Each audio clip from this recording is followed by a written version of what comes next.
Hi guys, and welcome to this comparison video. I'll be comparing the older Black Diamond Storm 100 lumens headlamp to the newer Black Diamond Storm 160 lumens headlamp. Now I know the video is a little bit darker, but hopefully not too dark. I wanted to be able to show the beams here on the wall.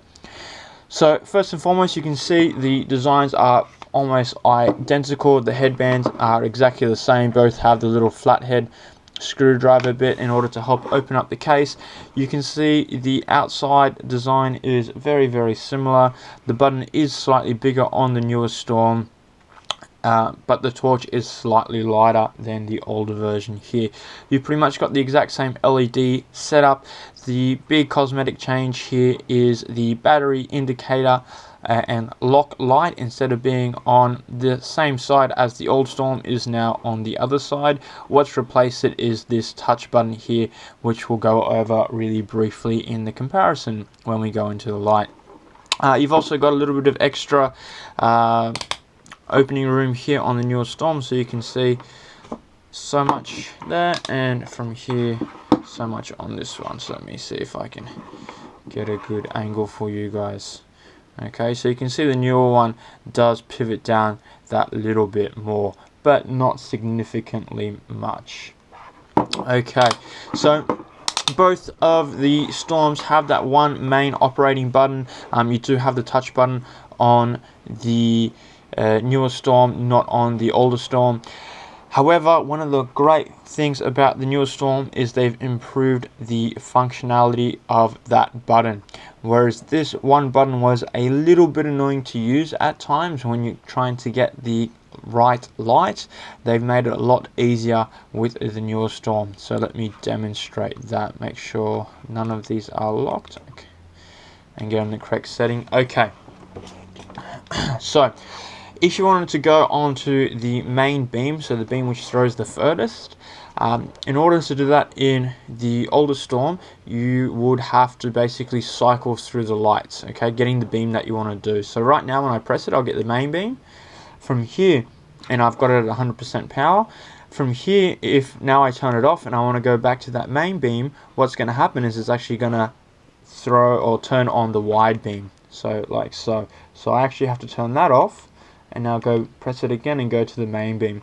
Again, I turn it off, turn it back on, so it basically alternates through those lights. Now that can get quite annoying, especially when you want the more floodlight setting. So this setting here, you turn it off for a little while.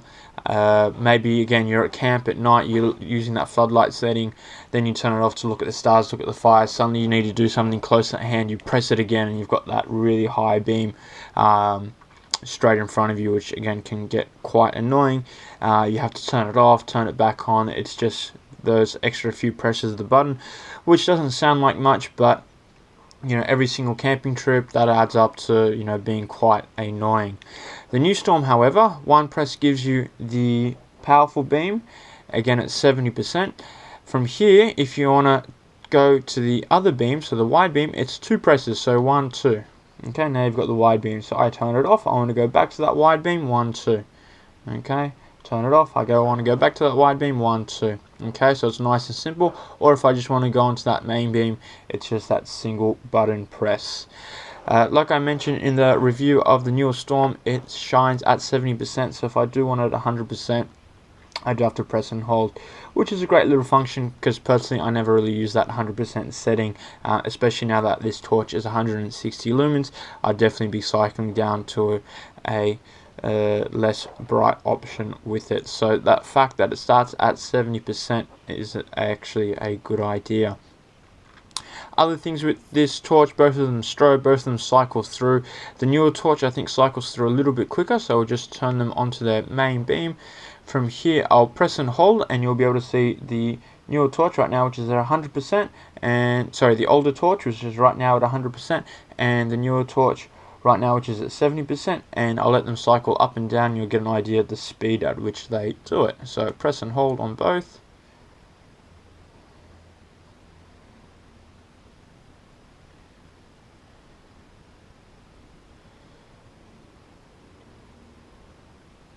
So the newer Storm on the left hand side is cycling slightly quicker than the older Storm. You can see those little bleeps letting you know when it's achieved its maximum or minimum brightness setting. So that could be a bit of a plus, being able to cycle up and down a little bit quicker.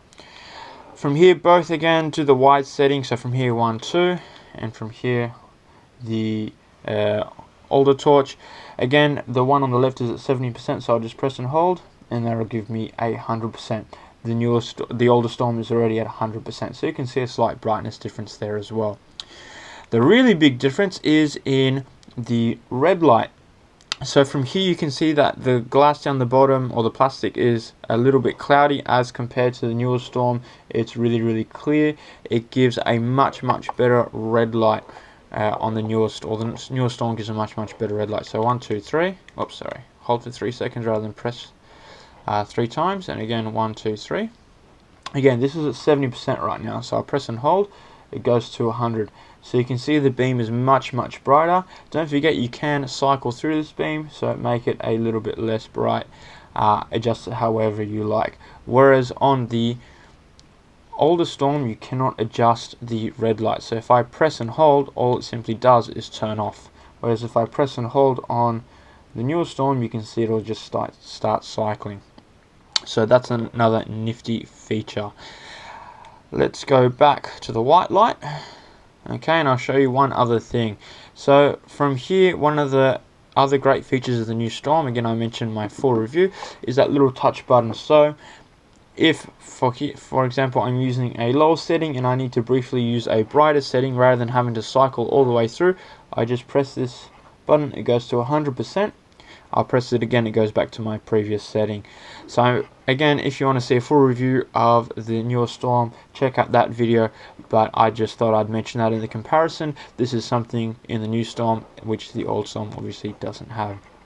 So guys, this has been my comparison video of the Black Diamond Storm. You've got the 160 lumens one, the new one here, and the 100 lumens one, the older one over here. In my personal opinion, they're both excellent torches. Like I mentioned, I've had this one for several years. Both are waterproof, both are bomb-proof. They're both great torches. I definitely like the functionality of the newer torch, what they've done with the button